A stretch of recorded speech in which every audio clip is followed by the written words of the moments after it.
Time once again for the Ballpark Digest Broadcaster Chat. I'm Jesse Goldberg-Strassler with Kevin Reichard and with Mick Gillispie. Mick, how are you?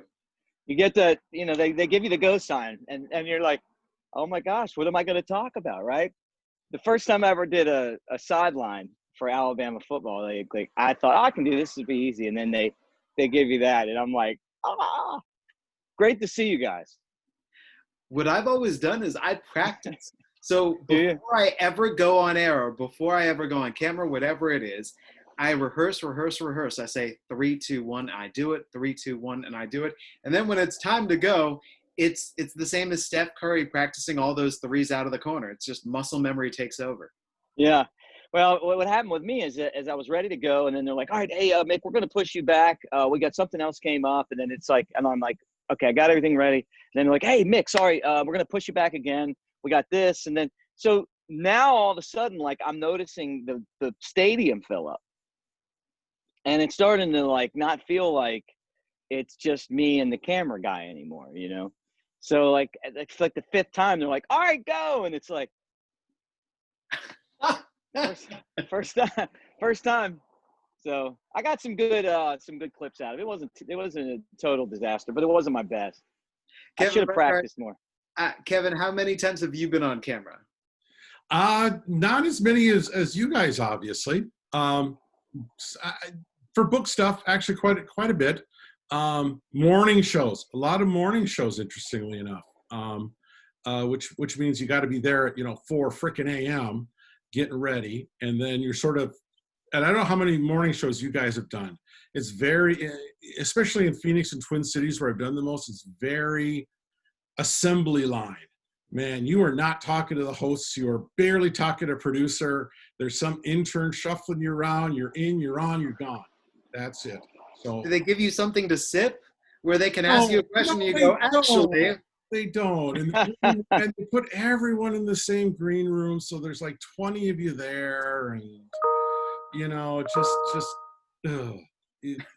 you really have to be mentally prepared to walk in, say your spiel, and walk right out, and not even worry about whether the host is even going to, they're going to pronounce your name right because they've been coached and that's it. I mean, I hope they pronounce my name right. That's no guarantee for me. Oh, I never have the guarantee. Although I'm pretty liberal about not chiding people about getting it wrong. That is the one thing they work hard to get right. I will say that. You've got double the names to get wrong, Jesse. Goldberg is easy. It's the Strassler part. I just tell people A is in apple. It's not Strassler. They want to call you Strassler, huh? Yeah. That or they'll look at the entire thing and they'll suddenly wimp out in the middle of it and just revert right back to Jesse. Nice. Yeah. It's just too much. Mick, do you have any good, whether it's morning television or television stories? I mean, I've been on television, off and on throughout my life doing different stuff, like hosting and play-by-play for the SEC network and obviously Marquee. I've been a guest on a morning show. One time I was a guest on a radio morning show. It was like really early in the morning, my first job in Salem, Virginia, or one of my first jobs.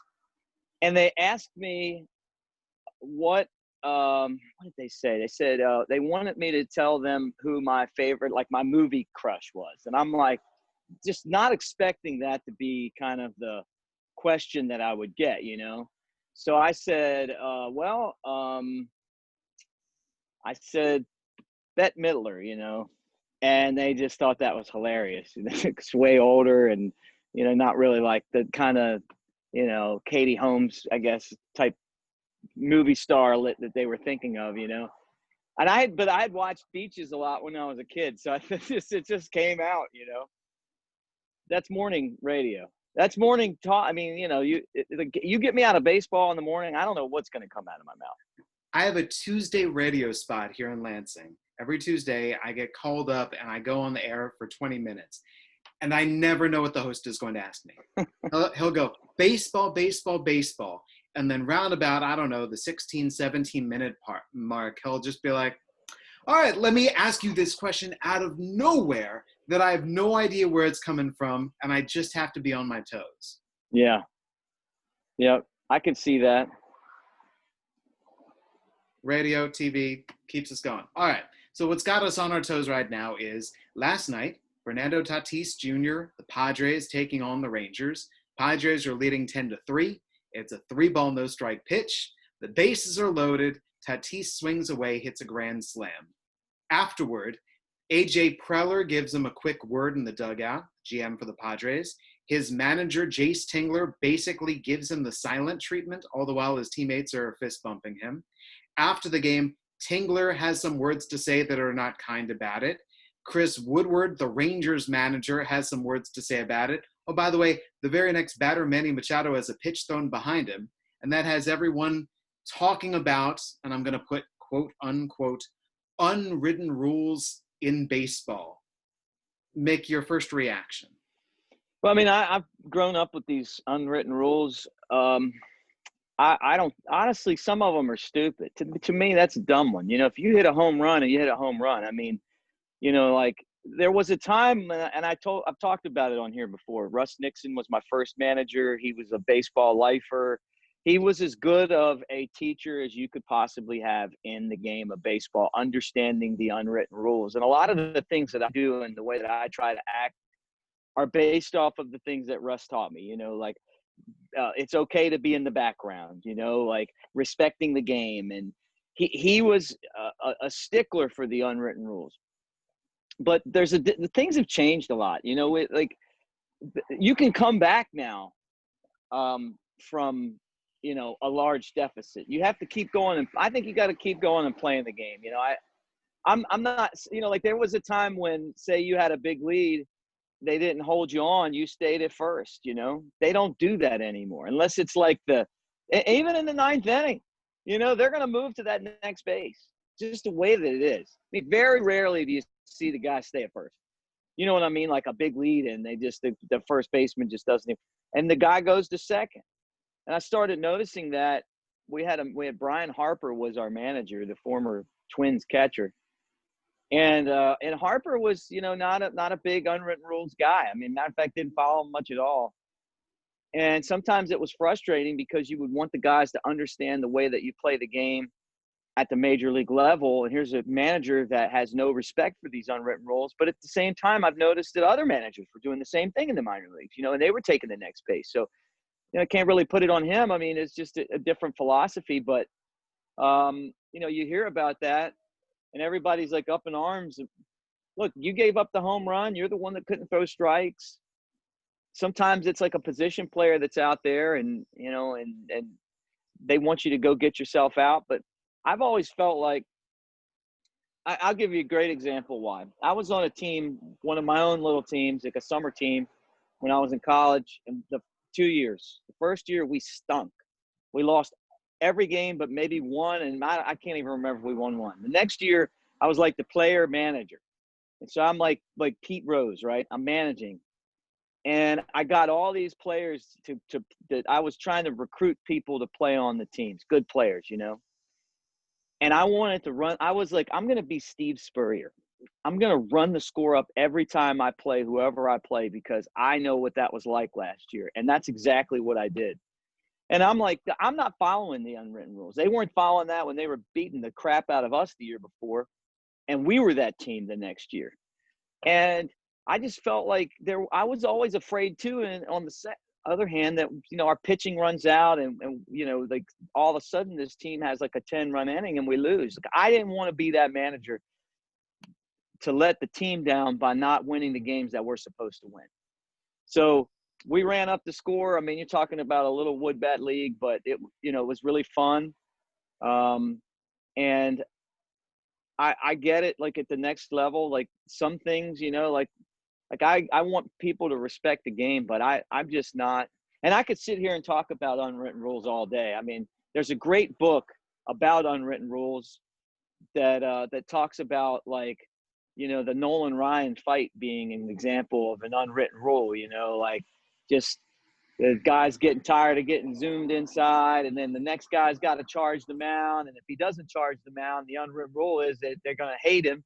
So Robin Ventura makes a complete buffoon of himself for history. And he's a really nice guy. But if you ask about Robin Ventura, somewhere along the first paragraph, when he one day passes away, is going to be the story about the time that Nolan Ryan, whooped his butt, And I don't think he even wanted to do that. But the word was, next guy he hits, charge the mound. If you don't do that, then the unwritten rule is that's what the team wants you to do. You're going to be hated, I get that stuff, but telling a kid that's one of the best players in the game that you're upset that they hit a grand slam home run is, to me, I just don't like that. Hey, go out and play. If you don't want to give up the grand slam, don't give up that pitch. That's the way I feel about it. But I'm the same way on the bat flips. I don't care about the bat flips. I would rather see the game be a lot more fun. I know that there's some guys that I would probably have a lot more in common with than not when it comes to baseball, because I am a purist that would disagree with me on this, and they just don't want it to turn into like the NFL where everybody's got a touchdown dance and it turns into that whole fiasco. But at the same time, you got to have fun playing the game too, and stop taking everything so personally. You threw the cookie at 3-0 with the bases loaded, the kid hit it out, and I just feel like there should, your manager shouldn't even be saying a word to you about that either. That's the thing that bothers me, is that his manager's like, hey, we got to teach you a lesson, kid. No. The lesson is like, go out there and score as many runs every single night that you can and win as many games as you can. Be ruthless, relentless. And guess what? At the end of the day, you're going to have a lot of jewelry on your fingers, and no one's going to care about how many runs you won by. Kevin? I agree that sometimes the unwritten rules are a little stupid. And in this case, the only defense is that I don't think, given the way the season is going, big rally games are kind of hard to come by. So you can say, well, Tatis maybe should have passed on it. But Mick's absolutely right on another point. The Rangers pitcher put himself in that position. He went to 3-0. He was not having a good inning, and Grooven won 3-0 to one of the hottest hitters in baseball and a budding superstar. Wasn't the best of tactics. Maybe just throw something in the dirt and let a run score and get another out the next batter. So his own manager should not have given him the silent treatment. That's a situation where if you really want to teach him a lesson, you take him aside in the clubhouse in the manager's office. You don't give him the silent treatment in public. And for the Rangers to complain, well, you put yourself in that position. So absolutely agree with Mick on pretty much 80-90% of what he said. The only argument is, again, you're getting blown out anyway. So tactically, you really don't want to piss off your opponent either. I mean, that's sort of, even in a short season, you don't want to poke that bear. And the Rangers aren't a bad team. So short-term win, long-term, we'll see. About rallies, we just saw the Miami Marlins go up 8-0 on the Blue Jays and continue to build the lead. And the Blue Jays came back and caught them at 11-11. So something. Did you see the Dodgers last night? I'm sorry? I said, did you see the Dodgers game last night? No. It's like they came from behind, right? I mean, like, and down big and able to come back. Like, I get it. Like, runs are hard to come by, but the manager giving them the silent treatment to me is like, I just, like, to me, it's not this isn't like some act of God here, like he hit a grand slam. The guy threw a pitch and he hit it. What is he supposed to do? What, you want him to just sit there with the bat on his shoulder? Like baseball wonders why it doesn't connect with younger audience. And it's like this kind of stuff to me. Well, I can add to that do you remember the Let the Kids Play commercial that baseball put together? Okay. So yesterday, while the Padres general manager, while their brass is reacting basically the same way as the Rangers brass, Major League Baseball is tweeting it out, posting Fernando Tatis' Grand Slam all over its social media. The Padres are posting the Grand Slam all over its social media. It's the mixed messages of trying to promote this At the same time, Tatis's bosses are getting in his ear and scolding him about this. I mean, do you want to promote this or not? Yeah, and that's a case where the bosses should not have done anything in public. Shouldn't have even hinted they were unhappy. Maybe do an interview, at some point down the line, but don't call out your own player. Your loyalties to him first. Kevin, I would argue not in private either. If I tell Mick, if I'm Mick's boss, and Mick goes out and delivers a broadcast call, that I then call him into my office and I say, never, ever do this again. But the SEC network replays it everywhere, ESPN replays it everywhere, and Alabama and me, my people, replay it everywhere. What kind of message is that to send to him, whether I actually want him to do it or not? I've got everybody checking this out at the same time that I am privately saying don't do it. Like, what is he supposed to learn from this? Oh, he'll learn to do it again. Absolutely. Because the external motivations are much greater than anything internal for a kid. I guess if you do talk to him, you sort of put a plant in his ear for down the road when he's more mature. The other thing that Mick said that really stuck with me was, Mick, your story about Brian Harper. What I think that teaches us is that unwritten rules are not universal. So what might be an unwritten rule in this clubhouse, or with these couple of teams, or with these people, this scout, this manager, these players, does not mean that other players, coaches uphold them, believe them, maybe even they haven't even heard of them. Like, right. I don't know if you two have ever heard of this unwritten rule. I've heard of this. You're not supposed to swing hard when you're winning by a lot late in the game. Have either of you ever heard of that rule?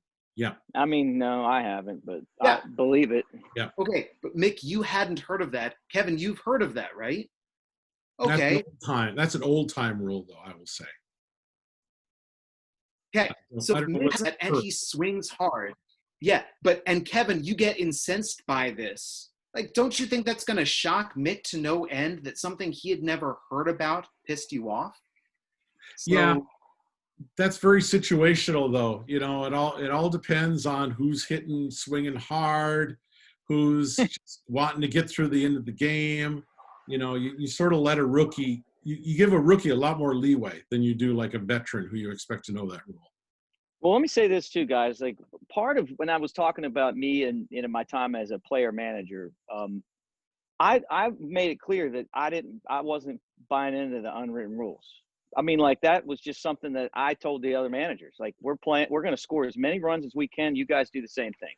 So if someone came in there and whooped us, then that's on us. That's the way I want it to play. And I think a lot of managers will do that too in the minor leagues, where they'll kind of say, hey, and I don't know if Harper did that or not. He might have, where you just say, hey, you know what? We don't really abide by these. We're going to go out and I got to get my guys need numbers. And that was his thing. Hey, look, these guys need numbers. I want them to try to score as many runs as they can. And I get it, but we're not going to play with the unwritten rules. So you just know that ahead of time. And I think there's a respect that goes both ways too, because, that maybe the Padres are upset. Well, we're going to get behind and we don't want these guys scoring 20 off our pitchers and messing up our ERAs. But, just if I was a manager and my style of playing the game would be, I want to score as many runs as I can every single night. I would just know that. And, there's going to be games where probably teams are going to be pretty motivated to come after us. The thing I would worry about more, though, and maybe this is the motivation of the Padres front office and managers, they just don't want Tatis to get hit and hurt, because that's the other retaliation. These guys, you're going to get hit. They're going to, if they're upset and they feel like that's a egregious unwritten rule, like if you're pitching a no-hitter and a guy bunts the ball. Hey, I'll tell you an unwritten rule. You didn't bunt on Nolan Ryan. You guys know that? And the guys that upholded that unwritten rule was the guy on deck. Because if you bunt it and got a hit on Nolan Ryan, or even maybe if you just bunted on him, the next guy might get hit with the pitch, or he was going to get some chin music. That's kind of how the baseball normally polices itself, not managers of both teams getting mad at a guy that hit a home run. It's just like, all right, well, I'm gonna one's going to get away next time you're batting. So this is something that bothers me. Billy Ripken brought this up on the MLB Network to talk about Earl Weaver. Say that Earl Weaver would always tell his players and tell his pitchers, if we hit their guys, they might hit our guys, and my guys are too valuable to lose to injury. Yep. So this is something that bothers me about baseball, is the whole idea of the self-policing. The fact that a hit by pitch can injure a guy, can put a guy on the shelf and put him out for a while, that to my mind shows the danger of throwing out a batter. Yeah. And I'm glad you brought that up, because you're exactly right. And you look at the numbers, and Baltimore, when Earl Weaver was their manager, was always amongst the league leaders in not hitting batters with pitches. I mean, it happens during the course of the game, but he was adamant about not throwing at guys. And I think that's exactly the right way to do it, because you don't want people getting hurt by being hit by the pitch. And I get it. You know, there's times where you feel like, you know, you want to kind of send a message and that happens. But, you know, at the same time, you get into these beanball wars and people get hurt. When I first got into the Southern League, I always knew if someone was hot, really hot, and guys would get really hot, that they were going to get hit by a pitch. And that doesn't happen as much anymore. You know, like I remember being, there was a player named Nucci Varner that was a Smoky, and he was as hot as I've ever seen anyone. Like, no one could get Nucci out, you know. And then we played the Braves, and I don't, maybe it was Brian. It could have been Snit as the manager, but Braves always have a good manager at all their levels, or at least they used to. They always had like a fantastic staff, old school guys. And Nooch got hit a couple times, and the streak, you know, and the hotness went from where he looked like Charlie Blackmon right now, where he's hitting about 500, woof, right down the tube, you know. But I started noticing that was the way that things happened. And now, like when, say when Chris Bryant was in the Southern League, you know, I didn't really feel like they were throwing at him much. You know, Baez got thrown at some, but I think it was his success on top of the flamboyance that he plays with. And at that time, I don't think people had a really warped perspective on who Javi Baez was. Unlike now, where we realize, like, he's really a quiet guy who plays the game with love and passion. It's not in a disrespectful way. But back then, they just didn't know. You know, like, they see this guy and he's out there doing stuff. So I think he got hit some on purpose. I don't think that happens anymore. And I think if he'd have been not quite as electric and I say flamboyant, I mean that in a he's my favorite player, so you can imagine. I mean that in his heart on his sleeve. Utmost respect. But yeah, you know what I'm saying? Like, he's gonna have the flair, you know, the no look tags and the, you know, the sliding, and he's fired up, you know. But I feel like the game has changed some at the minor league level compared to where it was before when it comes to hitting batters. But I remember reading about Earl Weaver not being adamant about not hitting batters on purpose because it starts that beanball war. And I think other managers knew that about him, and it might have saved his guys from getting hit by pitches. Game's not as fun when you don't have the good players in. Exactly. Let me go into two other sports for equivalencies. Jordan versus the Bad Boy Pistons. The whole feeling of the Jordan rules was they would hit him as hard as they could. And you would hear in today's day and age, somebody who grew up with basketball in the 1980s, whenever they see a basketball player just driving right down the lane to the rim, says, somebody needs to lay him out. Because the basketball that they grew up with, if you attacked the rim, somebody laid that player out. If somebody got hot, if somebody was hitting and driving and feeling themselves, there would be an enforcer who would come in off the bench to just destroy them. And then the equivalency in hockey, the Detroit Red Wings did not fight when they were at their very best in the 1990s, right? They played pretty hockey, and there were other teams I'm looking at, the Devils and the Flyers. But there were the Red Wings who wouldn't take many penalties and just beat you by being better. And so I would grow accustomed to seeing, as somebody who grew up watching it played in the East with my Capitals taking on the Flyers, the Penguins, the Rangers, If the game went to 6-0, you knew that the other team, or whichever team it was, would throw out the enforcer line, and the final 10 seconds of the game would just be a nonstop one-on-one brawl all over the ice. Yeah. Yeah, absolutely. Used to see that a lot, going even a little further back when the Minnesota North Stars finally got decent after a while, and you had the Bobby Smith and Steve, what's his name, lines, and they were very flashy. They were not thugs, and they would be pushed around a lot. And finally, Lou Nanne had to acquire a few enforcers, and there's the more memorable couple memorable big games with the Bruins and the Blackhawks, who are known for being enforcer-ridden teams. And finally, the North Stars fought back in an epic battle, and then teams respected them and sort of backed off. You wouldn't have that happen these days. I mean, players know each other from their junior days a whole lot more than they do now from their college days. There's a lot more respect for other players within the league than there was in the late 70s, 80s. Just that whole idea, though, of toughness valued over talent, that we would rather see a guy who's black and blue and tough rather than a higher quality of the sport. Well, at the time, hockey was barely above pro wrestling in terms of the fan base that would come out, drink 7 beers, and cheer for a brawl. You know, I think the fan demographics right now don't really reward fighting in a lot of markets. In terms of the total fan base, there's still always going to be the brawlers out there. But I mean, as I've been watching a lot of NHL playoffs, I haven't seen much brawling this year. I've barely seen much checking this year as opposed to previous years. So the game certainly has changed, hasn't it? Free-flowing, very much so. And what a lot of people liked about Olympic hockey, or it was just whoever's the best team should win. Let me bring this back to baseball real quick. Something that bothers me is the whole idea, Tatis swinging away 3-0, hitting a grand slam. How dare he hit the grand slam? If a team says we've lost, don't beat us by more, you might as well just end the game right there, right? Yeah.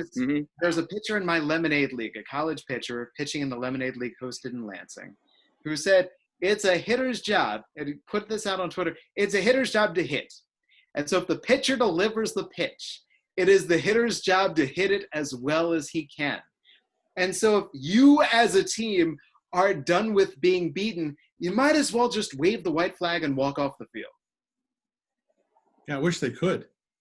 I don't think your owners would like that too much to have. Backgammon. You ever played backgammon where you can just end the game or chess, just tip over the king? I'm done. You won. We'll see you tomorrow. Yeah. Yeah. And I mean, like that, they've added all these other rules. Why not have a run rule in baseball?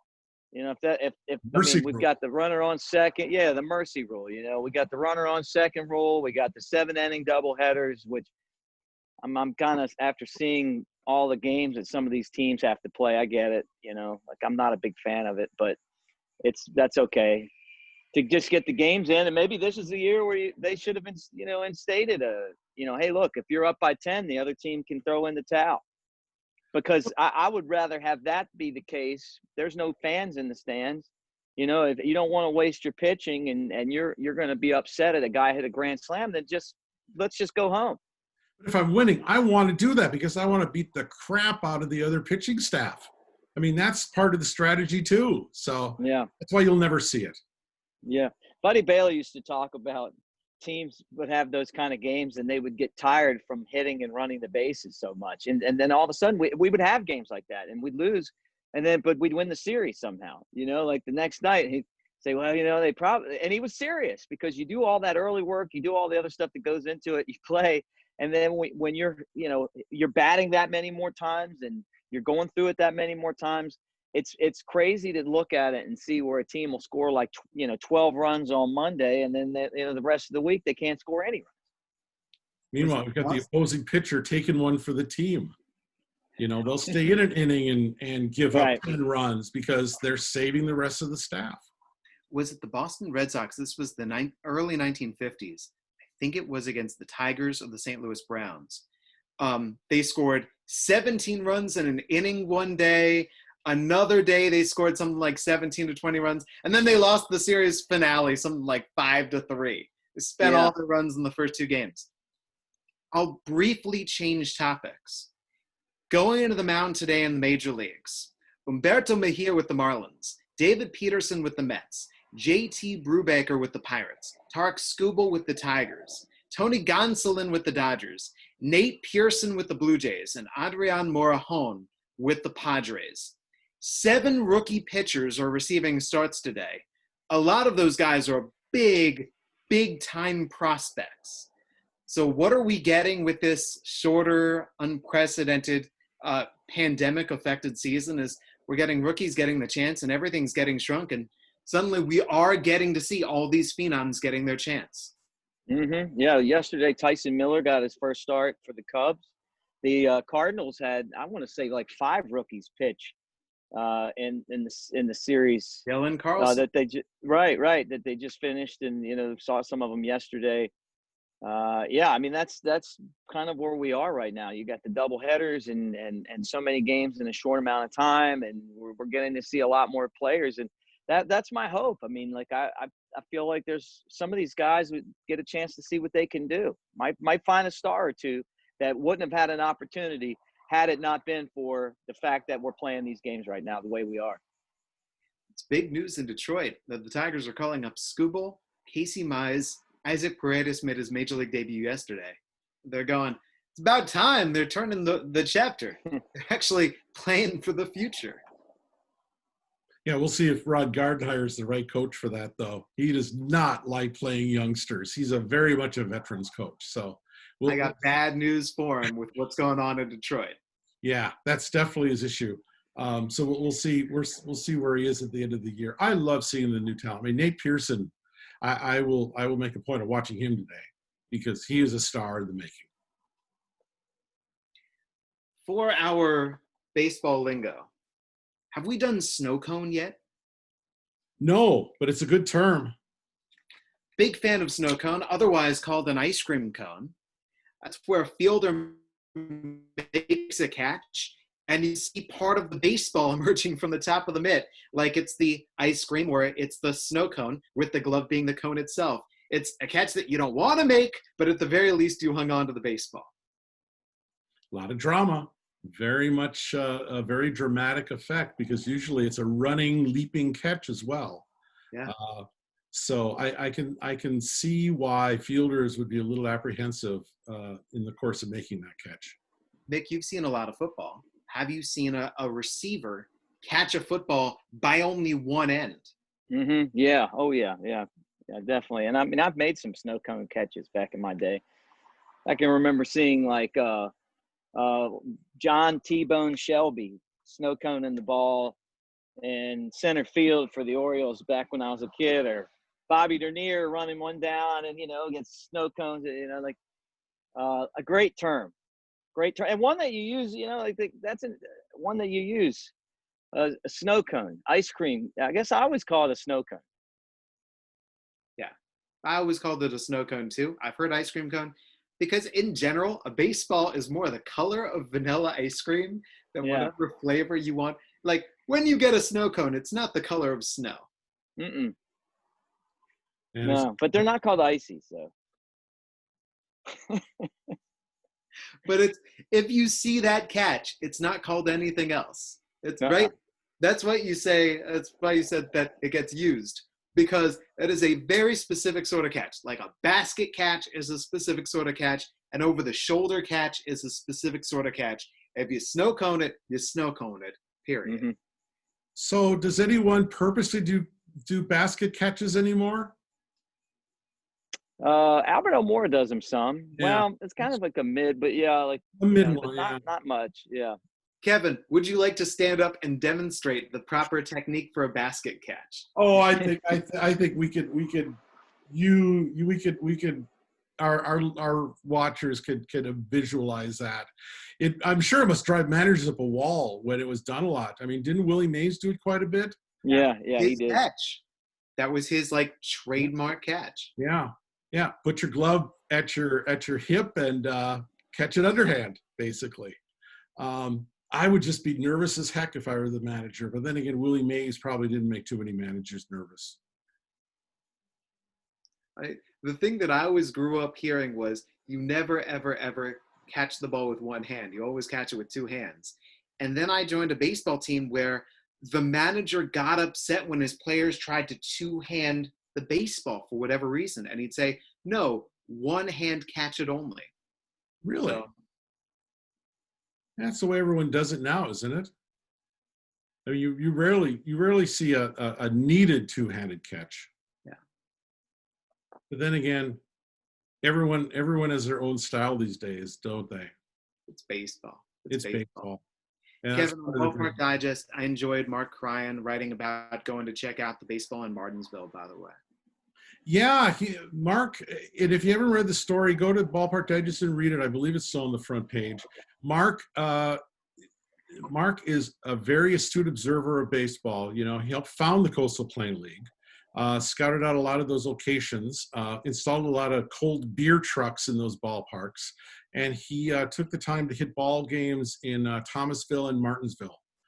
Baseball's in the Vills, and you know, both those are small markets that have really embraced summer collegiate ball. Mark captured the mood pretty well, I think, of what's going on in summer collegiate ball. People are happy. They're optimistic. They're still a little guarded, but I think, especially in those two communities, baseball returned pretty well. Mick, we need to start up a Gillispieville now. Yeah, that'd be fine with me. I'm one of those names where, you know, very rarely, but once in a while, there'll be a Gillispie Street, but it's always spelled Gillespie, which mine's Gillispie. So maybe one day I can do something where I can get a Gillispie the way I spell it, street or ville or something. That'd be cool. Have the city rename one of those Knoxville streets for you when the new ballpark comes in. Gillispie Way. Yeah. Hey, that would be good. I would love that. Tell Randy to make it happen. Oh, but see, so the problem with that kind of stuff, though, is normally when they start naming things after you, it's you've either died or you're really old. So, you know, I don't want to do either of those things anytime soon. Well, maybe posthumously have someone rename it for you. Name it for Gillispie, but God. like Mick, you can say, no, it's not for me, it's for somebody else. Yeah, for my dad. Name it after my dad. Yeah. Well, that'll conclude this week's Ballpark Digest Broadcaster Chat. Kevin Reichard, any final thoughts? I have no final thoughts. I'm still enjoying the season unwinding. I hope that the COVID nightmares will end and the Reds situation was a blip. Otherwise, I'm enjoying baseball every night, reacquainting myself with some announcers. Grilled steaks, listening to John Miller the other night. What a nice night. Mm. Mick, how about you? Final thoughts? You know, I've been critical on here in the past of, you know, baseball leadership, but when it comes to the way they've handled COVID, I mean, I really think they've done a good job. You know, like you can't make everyone stay inside all the time and be responsible. You know, we saw that with the Cleveland Indians. Obviously, their teammates were a little bit upset. But as they've had these, you know, these flare-ups, they've done a good job of keeping the games going. And it now it just kind of feels like, hey, you know what? It happens. You're gonna, you know, people are gonna get it. They're gonna get over it. And we've got to just keep on trucking, you know. And I'm glad because I've enjoyed. I haven't had a summer like this in a long, long time, and I've enjoyed watching the games. You know, listening to the games. I listened to a little bit of John Miller when the Cubs went off last night, and you know, it's not the best of circumstances for us, all of us here, obviously, and a lot of you guys watching. But I'm just glad that baseball finally got their act together with the whole negotiating thing, and they're playing, and the games have been enjoyable. They've really been fun to watch. So keep up the good work, baseball. Thank you. My final thought is, I really enjoy how the folks in Toronto, with the Blue Jays playing in Buffalo, are not used to rain delays. And they just had the Blue Jays game the other day get suspended by rain in Buffalo. No roof. And so, yeah. In places where we don't have roofs, when the rain comes, we can't play baseball. Sorry about that. For Kevin Reichard, Mick Gillispie, I'm Jesse Goldberg-Strassler. Check out ballparkdigest.com. This has been the Ballpark Digest Broadcaster Chat.